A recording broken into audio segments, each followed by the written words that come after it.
Boa noite, meu querido professor Dr. Joel Renaud Júnior.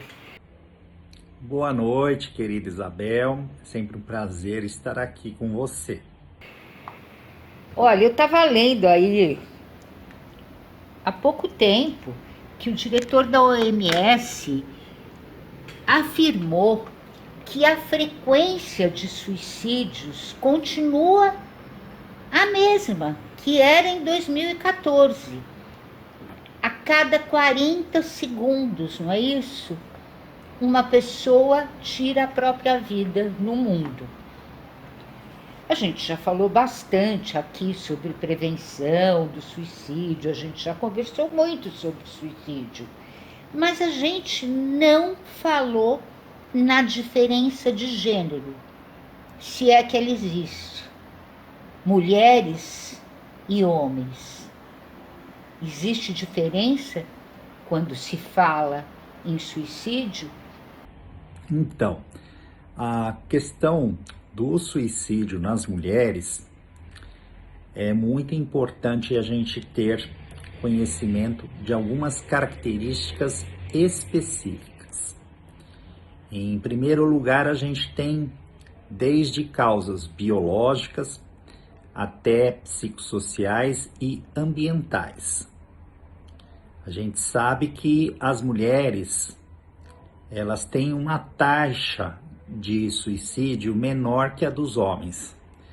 Os homens, eles têm uma taxa em torno de 13 a 100 mil habitantes e as mulheres em torno de 5 a cada 100 mil habitantes.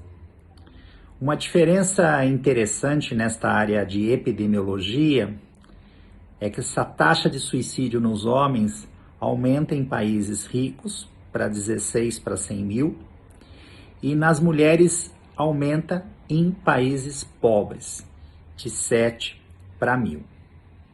Há alguns fatores biológicos, como o ácido 5-hidroxiindolacético, que é relacionado àquele neurotransmissor serotonina, que estaria implicado na causa ou consequência de suicídio nas mulheres.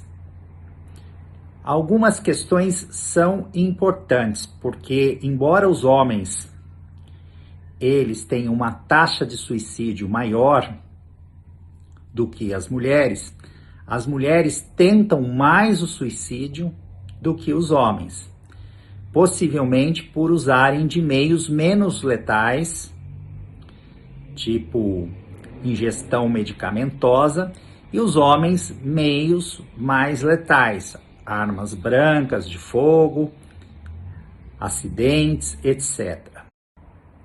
Além dos fatores já citados, a depressão e a ansiedade são mais prevalentes no sexo feminino entre as mulheres que tentam suicídio quando comparadas aos homens. Chega a uma taxa 3 vezes maior de depressão e ansiedade. Bom lembrar que em culturas que temos, infelizmente, ainda muitas agressões às mulheres, essas mulheres agredidas, independentemente de terem depressão, têm um risco aumentado de suicídio. Já os homens têm fatores como, por exemplo, abuso de álcool e também perda financeira, perda de emprego, redução do status socioeconômico como fatores de risco.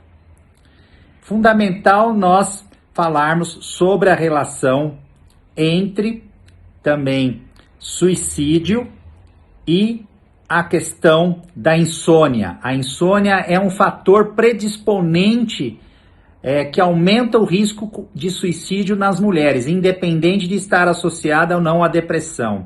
Então é importante que higiene do sono, técnicas de meditação, mindfulness e também muitas vezes uso ou não de algum psicofármaco, obviamente que não cause dependência, seja utilizado nessas mulheres com insônia, além de outras técnicas de psicoterapia, como a psicoterapia comportamental e cognitiva.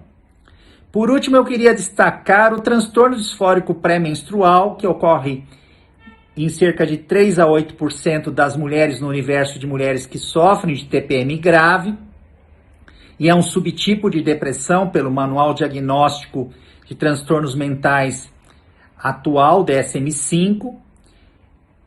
Esse transtorno disfórico pré-menstrual aumenta em 7 vezes o risco de tentativas de suicídio e de 4 vezes o risco de ideação suicida. Portanto, é importante que não só psiquiatras, mas ginecologistas estejam atentos ao padrão dos sintomas do período pré-menstrual, 3 a 10 dias antes da menstruação.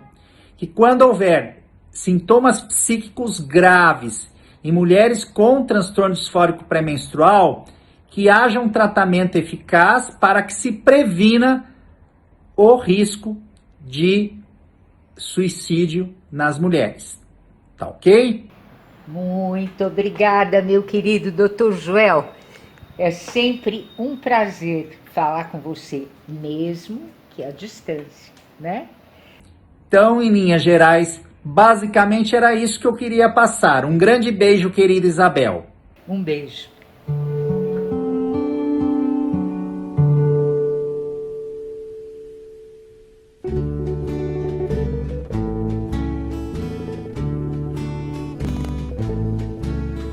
When I grow too old to dream, I'll have you to remember.